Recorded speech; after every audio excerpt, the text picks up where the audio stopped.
मुल्क में आम इंतखाबात 9 माह से कबल मुमकिन नहीं। साबिक सेक्रेटरी इलेक्शन कुंवर दिलशाद ने दावा कर दिया। एक निजी चैनल को इंटरव्यू देते हुए उनका कहना था कि 2023 की मरदमशुमारी की बुनियाद पर नई हल्काबंदियां 4 माह में ही मुकम्मल हो सकेंगी और फिर इस मरदमो खाना शुमारी की बुनियाद पर इंतखाबी फहरिस्तों पर नजरसानी करना होगी, जिस पर एतराजात भी होंगे और फिर वोटर फहरिस्तों की तबादत का अमल मुकम्मल होने में भी 3 माह दरकार होंगे। 2 माह बाद इंतखाबी शेड्यूल के इजरा के लिए 54 दिन चाहिए। इस तरह आइंदा आम इंतखाबात का इनेकाद 9 माह या मई 2024 से कबल मुमकिन दिखाई नहीं दे रहा।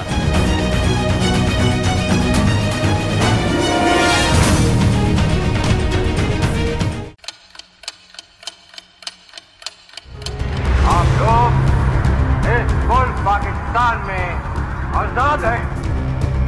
सहाफती उसूलों पर कारबंद बोल न्यूज ने रखी रिवायत बरकरार। बोल न्यूज की जानिब से देखने वालों को यौम आजादी की बेहद मुबारकबाद। मुल्क भर से जश्न आजादी की तकरीबात बोल ने दिखाई अपनी स्क्रीन पर।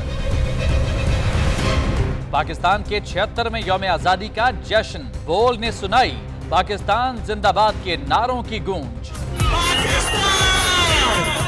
बोल की सबसे बड़ी ट्रांसमिशन में पाकिस्तान का नाम रोशन करने वालों ने दिए कौम को पैगामात। बेपनाह मुश्किलात का सामना करके इस मुल्क को हासिल किया। आजाद कौमों को बहुत सी कुर्बानियां देनी पड़ती हैं। 76 वालियों में आजादी का दिन जोश खरोश के साथ मनाया, क्योंकि जिंदाबाद पाकिस्तान ये है बोल की पहचान।